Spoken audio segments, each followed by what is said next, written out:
Aussitôt après la détresse de ces jours-là, le soleil s'obscurcira, la lune perdra son éclat, les étoiles tomberont du ciel, et les puissances des cieux seront ébranlées. Et alors apparaîtra dans le ciel le signe du Fils de l'homme. Et alors toutes les races de la terre se frapperont la poitrine, et l'on verra le Fils de l'homme venir sur les nuées du ciel, avec puissance et grande gloire.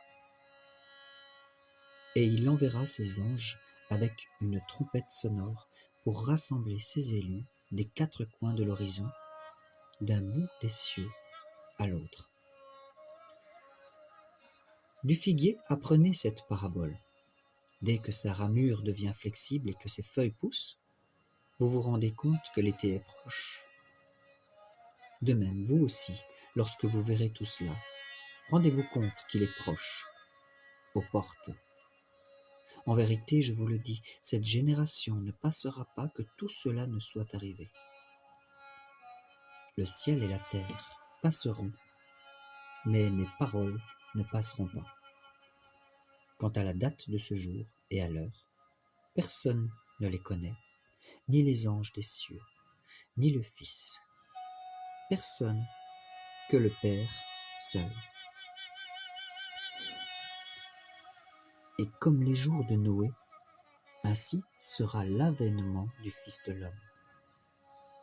En ces jours qui précédèrent le déluge, on mangeait et on buvait, on prenait femme et mari, jusqu'au jour où Noé entra dans l'arche. Et les gens ne se doutèrent de rien, jusqu'à l'arrivée du déluge, qui les emporta tous. Tel sera aussi l'avènement du Fils de l'homme. Alors 2 hommes seront au champ, l'un est pris, l'autre laissé. 2 femmes en train de moudre, l'une est prise, l'autre laissée.